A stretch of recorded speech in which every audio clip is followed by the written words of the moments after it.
The new Tremere update has just released and brings some major additions to Bloodhunt, including a new archetype, practice range, weapon, and more. And today I'll be covering all of the details. So get yourself comfy because this channel is your one-stop shop for all Bloodhunt news, tips, and guides. Just a heads up, I have opened up a Patreon with 3 unique tiers. If you want to help support the content and the channel, then consider subscribing for exclusive content and giveaways with the link below. Let's begin with possibly the biggest addition to the game, the new archetype, Scholar. They are the first addition in Bloodhunt from the Tremere clan, and bring some extremely powerful abilities with them, which will completely change the meta of the game moving forwards.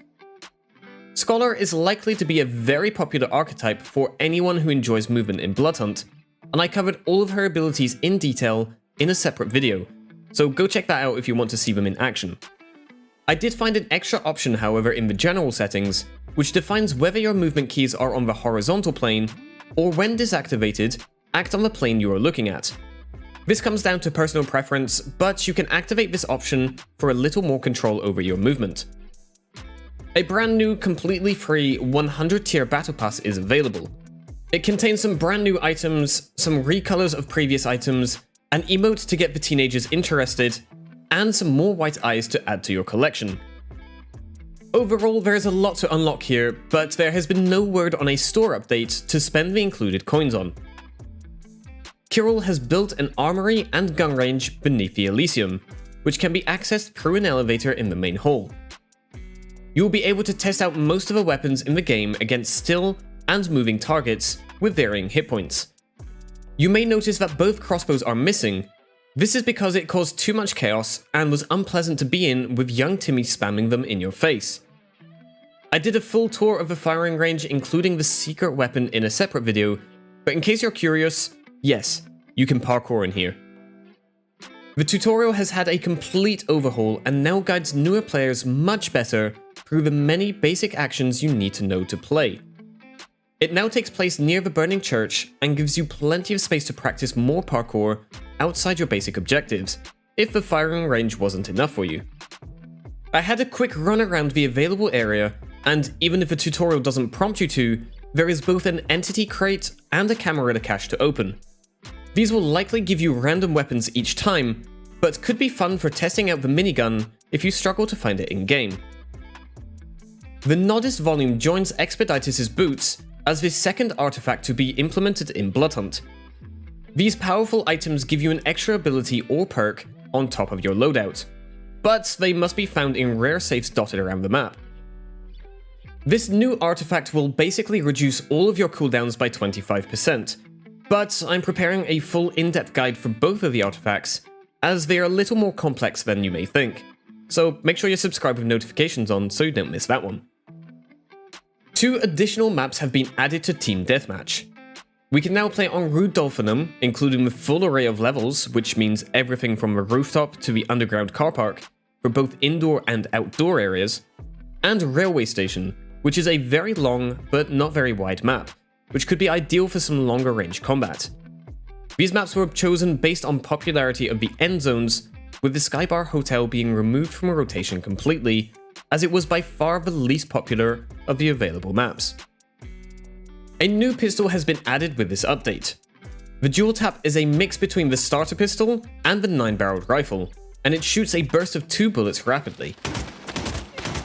The magazine sizes are quite small, but this little thing has a fast reload and packs quite the punch to a surprising range, dealing 25 damage to the body and 50 to the head.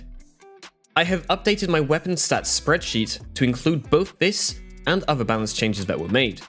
I'll leave a link to that down in the description.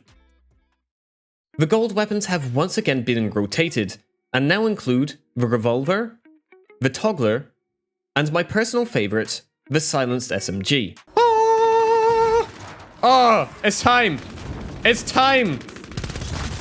Ah, yes. As a reminder, these weapons come with extra perks compared to their relative variants, are extremely powerful in anyone's hands, and can be found in both Camarilla caches and in entity crates. On the balance side of things, we've seen a few very important changes. The gold pistol has had some significant buffs to the headshot multiplier, and now deals 60 damage per shot, but keeps a small magazine size of 12. This was a needed change as previously there was no reason to pick it up, especially at the gold rarity.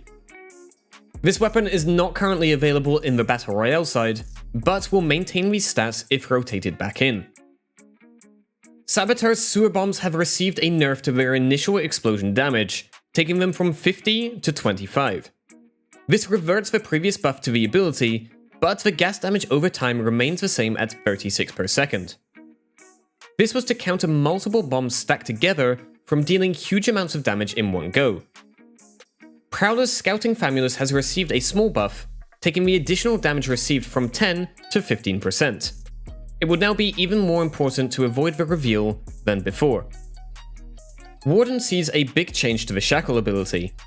Shackled enemies that break the chain will now be stripped of the ability to climb for 2 seconds, on top of the already existing slowdown. This is in an effort to prevent your targets from escaping, and when used in the right situations, can have your target at your mercy. Enforcer's Dash gets a cooldown reduction from 25 seconds to 20, to allow you to get more use out of it, and bring it more in line with other archetype abilities. Vandal's maximum potential Earthshock damage has been increased again from 80 to 100 damage, increasing the usefulness from attacks from above. You realistically won't be hitting the maximum often, but it scales with height traveled, so it will gain you at least a percentage. No changes have been made to the Siren Flash, but the devs are still monitoring feedback, so remember to fill out the survey on Twitter or on the official Bloodhunt Discord.